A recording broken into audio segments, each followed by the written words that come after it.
Hello, everyone. You're listening to the Small Business Show. My name is Swire Ho. You can also call me the promo guy. Today, I'm excited to have Tom Schwab from Interview Valet to have my show. I'll later on let Tom introduce himself. But if you've been listening to the show and a lot of guests coming on the Small Business shows are actually clients of Interview Valet. Tom's message is very interesting. Do you think that traditional marketing strategy clash with your introverted nature?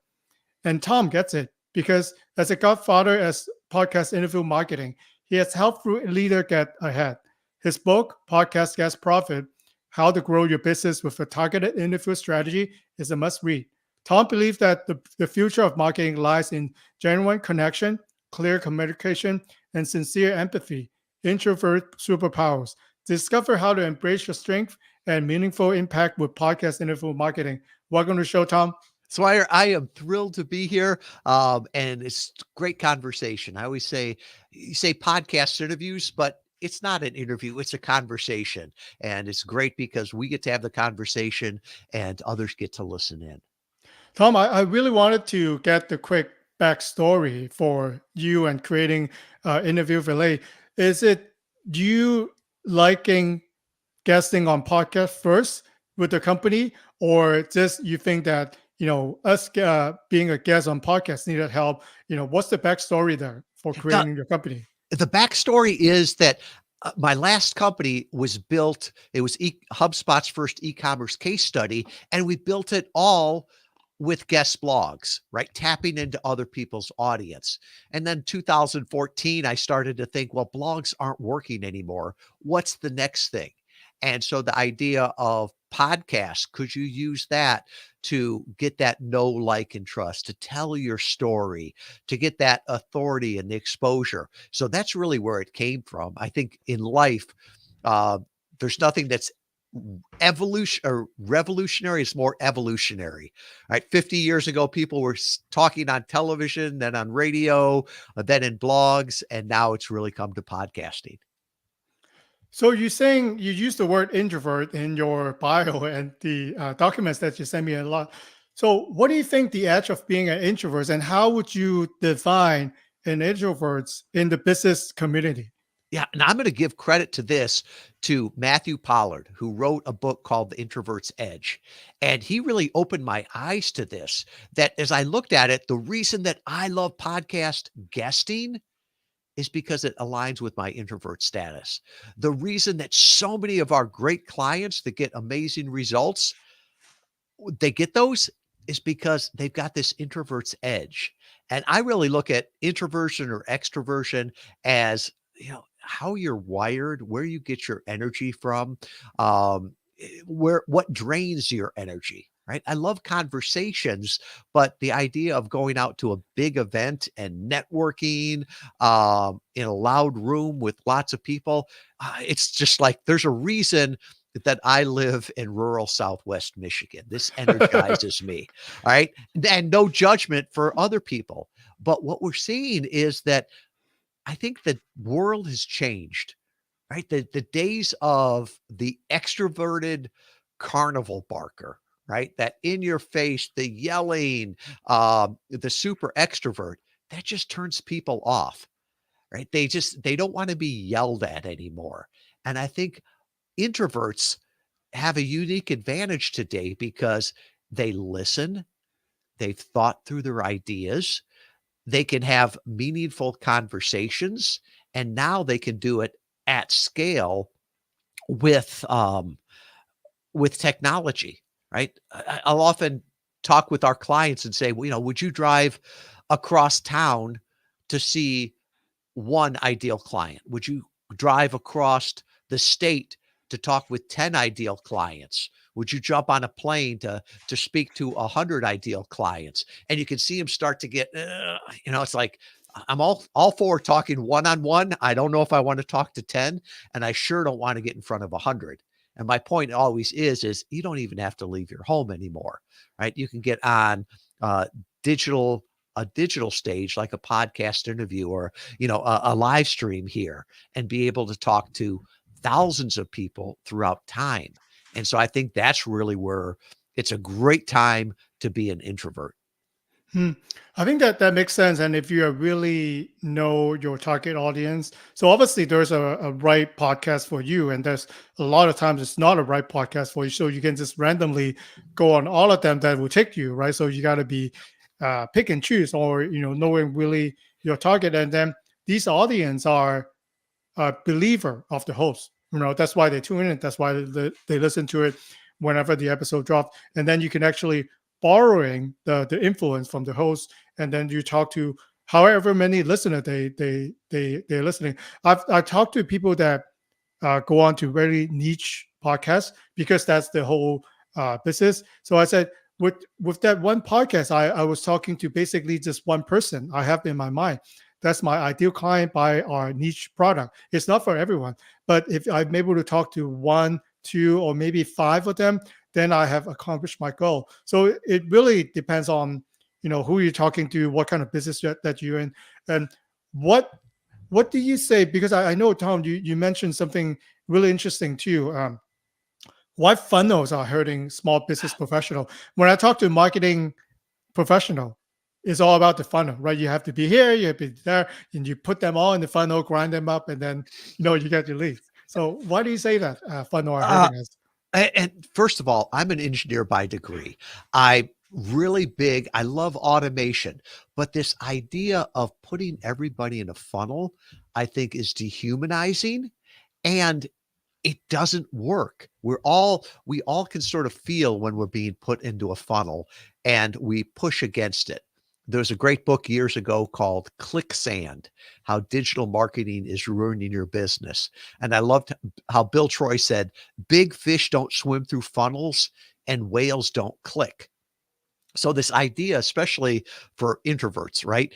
We're told all that you have to do is sit behind the computer and come up with this perfect funnel. And, it's usually the person that's selling the clicks and selling the funnels. I'll let you figure out what company it is, right? But they're saying you just need a funnel. You're one funnel away. Well, you can have a perfect funnel, but it doesn't mean anything good's going to come out of it. And I Hmm. often ask people, so tell me about the best client you ever got, the best employee you ever got, the best referral partner you ever got. Did they come through a funnel or did they come through a conversation? And it's like a conversation. And I think too often now people have this idea that I can automate everything. I can have chat GPT write my emails. I can do all of this. And this myth of it's passive money. I'll make money as I sleep. I think the only people that are making money on that is the people that are selling the dream that you're one funnel away. I believe that you're one conversation away and that you can use automation after that. But all of that is going to start with a conversation. So how would you suggest we have more conversation with our ideal client? So I think you mentioned it a couple of times, like you have to know where the audience are. Like you can talk to everyone. You Mhm. just cannot, right? Whatever you think, how good you are, how handsome or pretty you are, or how good your message are, not everyone is your client. How, in your way, how would you suggest a business owner or potential client who's considered using podcasts as a medium to grow their business, identify their target audience, so and then possibly develop content, right, sound bites or your conversation around this audience? And you probably don't want to go on podcast and talk about everyone, right? Right. And the idea of is that you can't say enough of the right things to the wrong people. So you've got to make sure you're talking to the right people. And I would not tell you that podcasts are ideal for everyone, right? Anybody that tells you that it works for everyone is either lying to themselves or lying to you. So if you look at the demographics of who is listening or watching podcasts, typically they're above average income, above average education. They are early adopters. These are people that are looking for answers. They're looking for different ways to do things. So if that's your market, that can be a great avenue for them, right? If you're trying to target uh, unemployed people that get up at noon and watch television, right? We see where those commercials are, right? I wouldn't go to podcasts with them. But I think those people that want to target, early adopters, people that are looking for answers, podcasts are a great way to do that because it gives you the chance to get that know, like, and trust. It Marketing should be magnetic, right? And too often people think, well, magnetic means everybody gets attracted to me. No, that's not how a magnet works, right? A magnet attracts the right object and it repels the other one. And I think also there's this idea of more, right? We need to get more leads. Well, Mhm. I don't know about you, but to me, leads are like Facebook likes. The bank isn't impressed by them, right? What do leads do for you? What we're optimizing for is profits. And how do we get profits? By giving our service or our product to people that value it. So I want to get in front of people that value what I do. And so that's a great way, after somebody listens to you for 30 or 45 minutes, they turn you up or they turn you off. They self-identify. And that's important because nobody wants just more leads. They don't want to be nurtured in a funnel if they're not a good fit, right? So the better marketing makes sales a whole lot easier. Yeah, I really like that approach because if we put it all together, right, in the society that we're in right now, we have a lot of short video. Like I see my son like scrolling through that daily. So those are great for quick learn. Like how do I reset my watch, or how do I do something that you could learn in 30 seconds? Versus if let's say I'm getting older, right? I care more about my nutrition, that things I put into my mouth. I can do videos like that. I pick podcasts that I like the hosts and the guests that they bring in. They give us education. So I really wanted to tune in, and each time is like an hour, sometimes 2 hours. But I listen it through in my car or maybe when I'm walking. So this is actually longer form content, right? They actually give me the pros and cons, and then sometimes they kind of debate a little bit. But if I trust the host and then I listen to the guests, sometimes I do turn to the call to action right at the end, Mhm. right? So, and maybe that goes back to like the traditional funnel, right? I'm writing this new book, right, that you should buy, or I'm doing this program. Maybe I will consider it. Not every time I'm a converted customer, but I think with the right audience and with the right story, with the right content, you are able to connect and convert people that are ready to switch. And If that makes sense. and I agree with you. And I don't think it's an either or that you can have long form or short form because the people that get the best results from podcasts and podcast interviews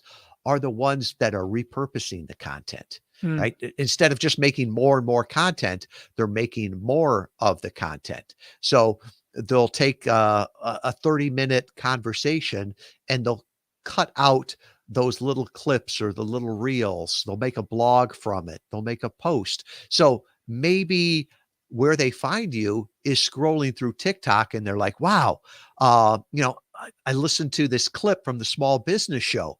And what Swire said there was really interesting. So now they subscribe to your channel on there and they listen to more and then they listen to the podcast. So I think different people consume in different ways.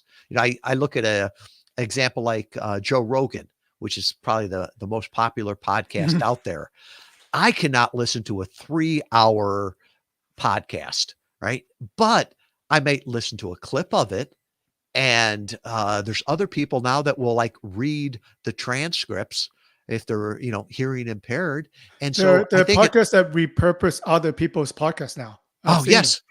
And there's whole stations on there. And I Mhm. remember asking a podcaster one time, this was years ago, it was Pat Flynn from Smart Passive Income. I said, would you allow people like guests to repurpose and promote your podcast? And he said, I don't care where people hear me. I just want them to hear me. So Mhm. please attribute where it came from, but please amplify this. Yeah, and we are talking about before we hop onto call, and I want to dive deeper. We talk about the SEO and then the Chat GBT concept, and you mentioned how they are now indexing podcasts. What do you mean by that? And can you tell us why it is important? Yeah, it's interesting. So here in the summer of 2024, we've been getting leads that say, I found you through ChatGPT. Hmm. We've been hearing from clients of ours that said, yeah, I'm starting to get leads from ChatGPT. And so we've done a lot of research on this, and there's some things that are going to be talked about at the Inbound conference that HubSpot's putting Hmm. on Yeah. in September there. But it's called LMO, which is language machine optimization. SEO was when you were trying to get the search engines to follow you. Well, nobody's going to the search engines anymore. Or if they are, what Google is putting up to us is the Gemini, which is their chat GPT, their results there. So there's an idea of how is chat GPT finding us? Hmm. And wouldn't you like that as your number one referral source? And so Yes. the thoughts right now is that it's based off of two things. The first one is sentiment. Are people out there talking positively about you or negatively about you? And then the second one is share of voice. So, how much are you being talked about compared to others?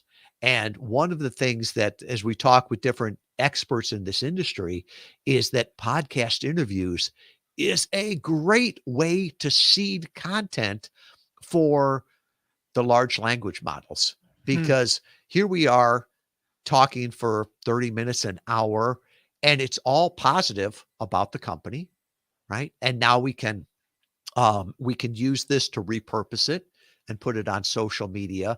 So it's like somebody may say one negative thing about your brand, but if you're out there for 60 minutes a week talking on podcasts, that's all positive content.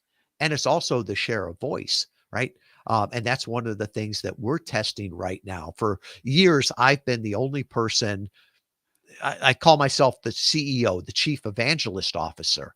And so I'm out there on podcasts talking. Now we've got other people in the leadership team from us that are talking also about different aspects of the business that they see. And our hypothesis is that that will give us a greater share of voice. And, ultimately the goal is to make Chat GPT our best referral source. Yeah, that's great stuff there, Tom.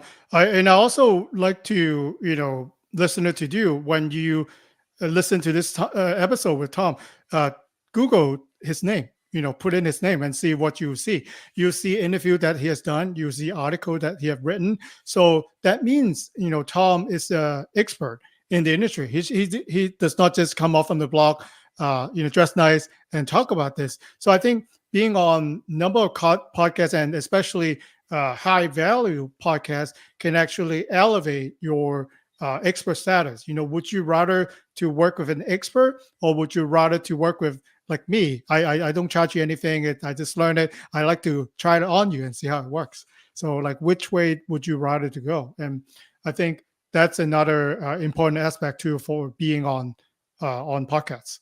And we've actually seen this too, where it used to be that no podcast was a bad podcast, and that's changed over the years. Especially now, as in the search engines, if you Google someone's name, often their last few interviews will show up Mhm. or their last few videos. So you want to make sure whatever people find, you're proud of them finding it there. It's like, so your appearance, what are you talking about, right? Is Tom talking about uh, podcast interview marketing here? And then all of a sudden you're on another podcast and he's talking about, you know, being a gentleman farmer, right? All of a sudden you're like, hold it, who is he? Is he an expert about? Right? The person that's an expert about everything is an expert about nothing. Yeah, I think that's really good too. And with the language model that you talk about, I really, I'm trying to explore that myself. I also guest on other people's podcasts, and with my industry, I have a cheat sheets. I have four keywords that I like to promote about my business, and I'll make sure not in a conversational way. I'll say those keywords, and I have it in front of me, in front of my camera. I say that, and I make sure that you know. I know podcasts love to get sound bites. That they love to get a quote that really, wow, changed my life. And I know that people want it. Like people want guests to say certain phrases, not like 2 minutes long, maybe less than 30 minutes. So I actually have a few that I also put in front of me as a cheat sheets. So I if at the right time I'll drop it. And I noticed that the editor they're doing a good job. They actually quote it out. So I think with that, if more people know my concept or my way of thinking in my expertise, so like you said, Tom, maybe they're connected with the methodology. Maybe they don't care. So we said not use the funnel, but that kind of how I funnel it, because for people who can connect with me will look for me. Now for people who don't want to have anything to do with me, already gone somewhere else. So I'm actually doing like the filtering somehow for myself, and it will take some more time, but I'm interested to see how it will turn out. Yeah, and it's an interesting time too, because with SEO, we knew because people built it. So they could Mhm. tell us, okay, here's how I built it. Or there'd be people on the inside that would leak information. Here, we're trying to figure out what the computer is trying to do. We're trying to figure out how the machine works.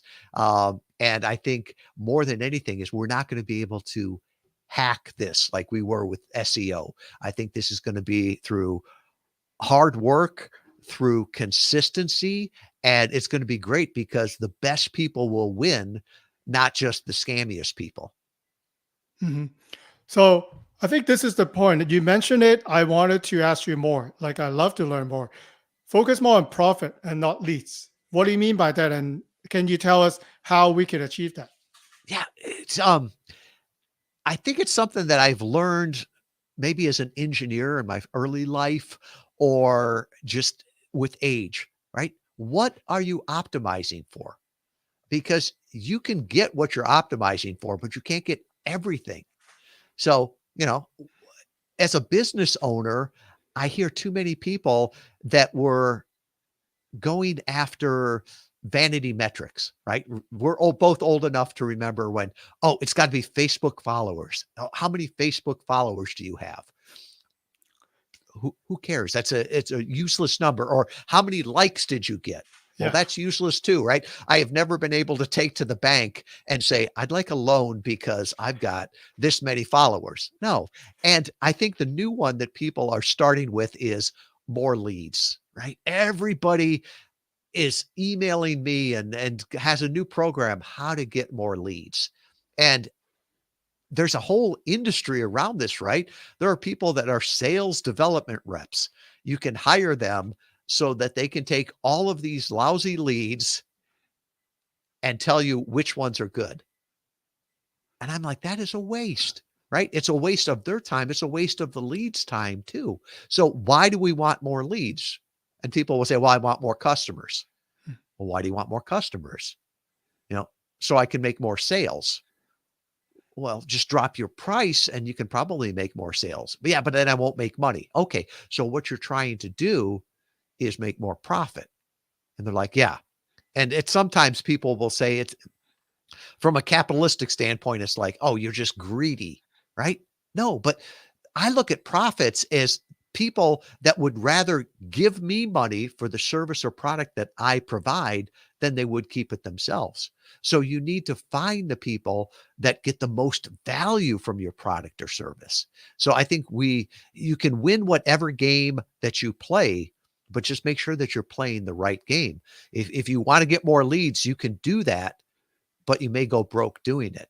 The people that optimize for profits, now there's something that's sustainable in a business. I think that's a really important point. And as a salesperson, Tom, I like the analogy that I like to make is, you know, there are customer who is going to nickel and dime you every single time. They search for the best deal and they really know the product or your business. Then they negotiate, haggle with you, and then they're a customer from hell. Would you rather to work with those customer, or other group or client that connected with you, they trust you, and then they will pay full price for your services.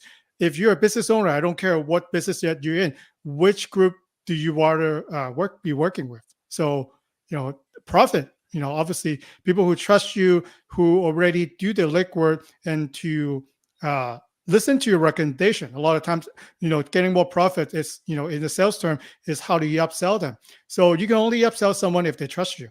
If I don't trust you, if you upsell me, I'm gone. And I think it's the difference between a transaction and a relationship. Hmm. And I think too often now people look at e-commerce and they say whatever worked in e-commerce, you can ramp up to high ticket offerings and high ticket sales. And it's like, no, one's a transaction, the other one's a relationship. One is like a one-time purchase, the other one is lifetime value. And I have to laugh sometimes when I see um, it's usually Facebook ads, right? We'll take these Facebook ads and then we'll put them to a webinar, or we'll call it a master class, whatever it is, and we'll put them through this funnel and we'll get all through this. And at the end, we're going to sell them our high ticket offer. And so many people will say, well, that's how Tony Robbins does it. That's how Brendan Bouchard does it. And I'm like, well, you're not Tony Robbins. You're not Brendan Bouchard, right? They have built content up. They've built up trust for decades. Mm-hmm. And this idea that, oh, I'm just one funnel away and I can do it also. I look at that and say, if that worked so well, why wouldn't the big consulting firms use that, right? I've never seen Bain Capital or Ernst & Young or a Price Waterhouse running Facebook ads and funnels. So if they're doing these massive engagements, why wouldn't it, why don't they do it? Or if these work so well, how come Boeing and Airbus don't sell airplanes off of Facebook ads and funnels, right? That would be funny.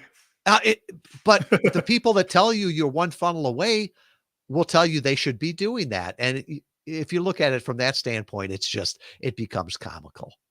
Yeah, it's just so many ads right now to, get rich quick, or, buy my program. Like I speak other languages too. So in both languages, they're selling me the same thing, like how to get rich and click here now, and then your life could be changed forever. Yeah. And it's PT Barnum said, there's a sucker born every minute.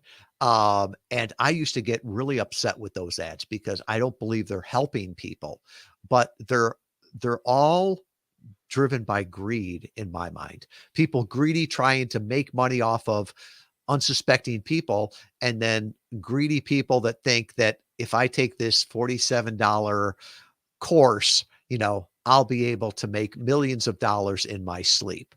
Both of them are fed off of greed. And I think even in this chat GPT world, right, it's still the people that are sincere, honest, hardworking. That is the people that win, not the scammers. Yeah.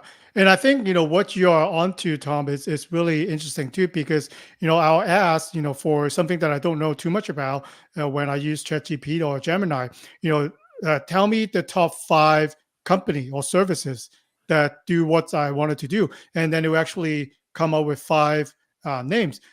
How do your company be on those 5? I think that's the next goal. And, marketer would love to find out. Yeah, it's great to look at your own brand. So ask that question, and we've done this before. Tell me, Like the mirror, right? And like, who's the best in whatever. Yeah, and it's not, well, this is Swire is telling me this because he's nice and he doesn't want to hurt my feelings. It's like, no, I just say, tell me the top 5 agencies in podcast interview marketing. And boom, they come up, right? And I was honored that on the searches, we come up number 1. But then I will take it a step further and I'll say, tell me the positives and the minuses of Interview Valet.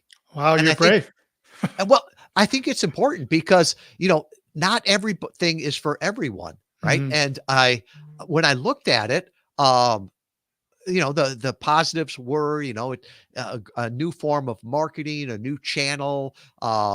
It could be repurposed. And then the negatives were that, it doesn't work sometimes for very small businesses that are Hmm. just getting started up. And I'm like, that's true, right? We're not ideal for the entrepreneur. Another one was that the results are dependent on the speaker. And I'm like, that's That's true true. as well.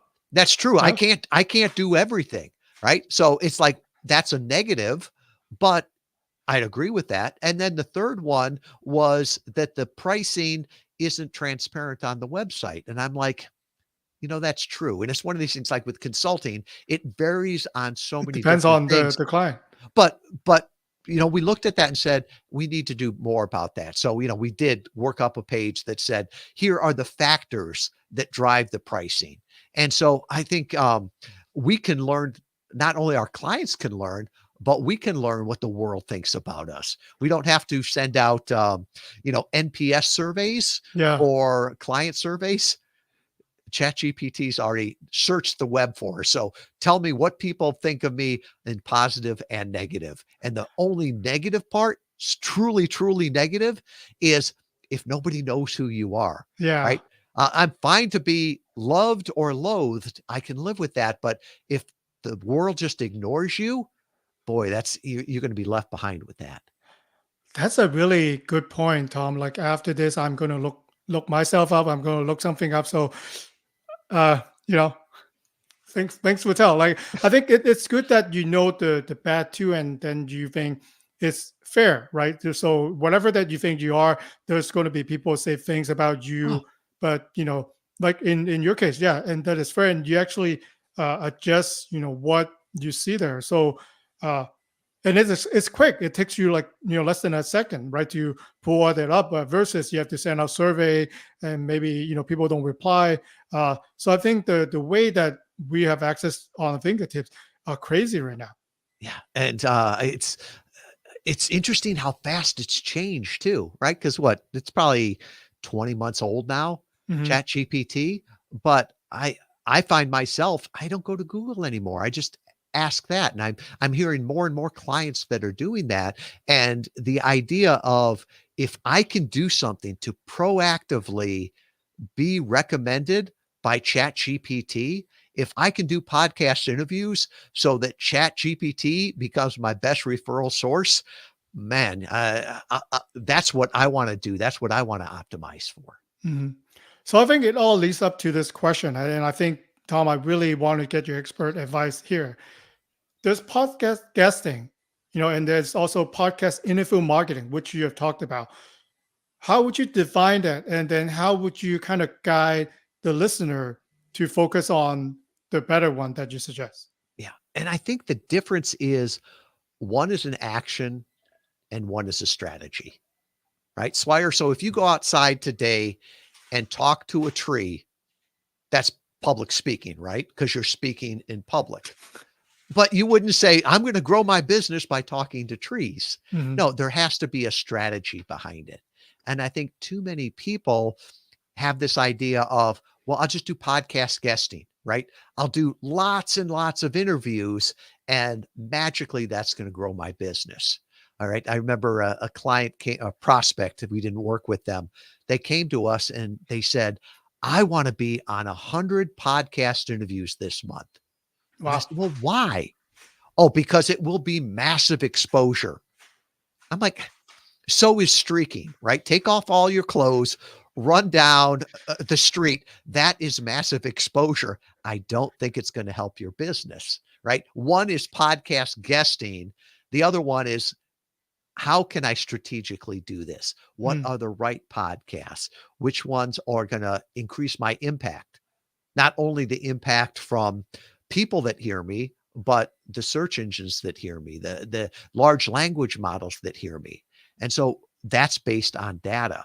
And so a lot of the things we look at is the demographics of who's listening, the ratings and reviews, the number of episodes they have, the backlinks that they give you. How much are they promoting it on social media? Does it have your ideal audience? So there's a lot of thought and preparation that goes into it. That's podcast interview marketing. And then there's a thought process on how you move people from being a passive listener to an active visitor to an engaged lead. That's inbound marketing, and really podcast interview marketing is probably an offshoot of inbound marketing. And really, it's that strategy of how can I make the most out of every podcast interview? Mhm. Instead of just doing more interviews, why don't I do more with the interviews? So that's what I really evangelize. What we do at Interview Valet, and what I teach people is to use targeted podcast interviews as a marketing channel, not just as an activity. Yeah, I really love the point, Tom. And I wish some of my guests will listen. I'm going to send them this episode, right? Everyone is going to get Tom's episode, right? Like you spend your time, you took off from work or you are committed, right? Sitting in front of your computer, do this episode. When the episode is live, it's your property, right? Your intellectual is just in there. Your messages are in there. Your pitch might also be in there.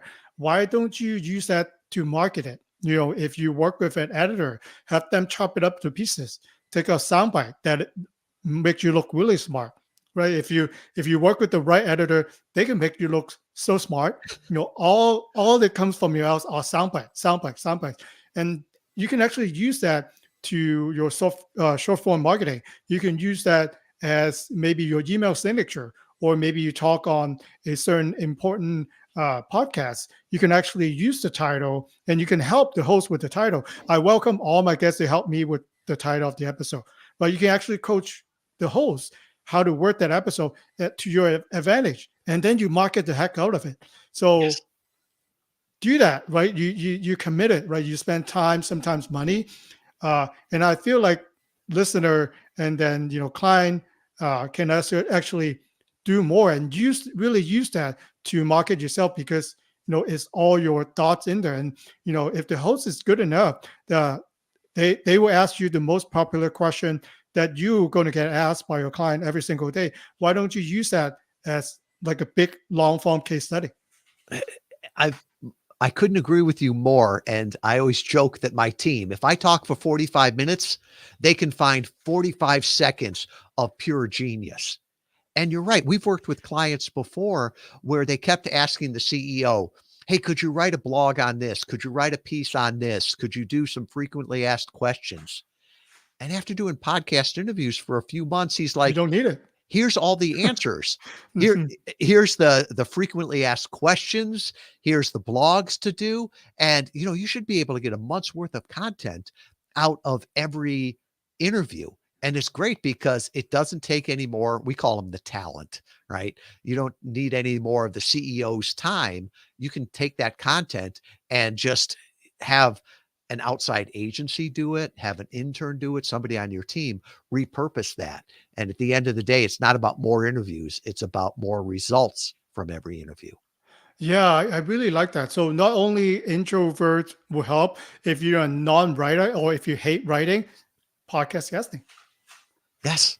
I've I've written a lot of blogs in my life, and every one of them felt like going to the dentist, right? I'm not a natural writer, but I can talk and we can have a discussion here, and then someone can clean it up and make me sound more intelligent, more readable, and it's a great way to do that. And people will say, "Well, is that cheating?" No, it's your ideas, it's your content. It's just put in a different way. Yeah, I really liked all the concepts. So, Tom, I think at this point, I'm getting to really individual questions that are unique to each listener. So, if they wanted to reach out to find out more about you and Interfield Valet, what would be a good way to connect? Yeah, and remember before I said you have to have a process to move people from being a passive listener to an active visitor to an engaged lead? Here, just look behind the curtain. This is how it goes. We have found through all of our testing that you should send people to one place, Hmm. an evergreen site for evergreen traffic. So if you want to see what a welcome page looks like, just go to interviewvalet.com/SBS, right? For small business show. And then give them 3 ways to say yes, right? A small yes, a medium yes, and a heck yes, meeting them where they are. So for me, the small yes is always, a personal assessment, right? You can go there. There's 10 questions. Will podcast interview marketing work for me? The medium yes is I wrote a book. It's called Podcast Guest Profits: How to Grow Your Business with the Targeted Interview Strategy. You can buy it on Amazon, or if you go there to that page, you can get a free copy. And then the heck yes is if somebody wants to talk with you, make it easy for them. Put your social media up there, put the calendar up there. So mine's there too. And all of that can be found at interviewvalet.com/SBS. Thank you so much for coming on to the show today, Tom. I learned a lot from you. Swire, thank you for all that you do. Anybody that says doing a podcast and doing a show is easy has probably never done it or never done it well. Just the great ones that make it look easy. Thank you.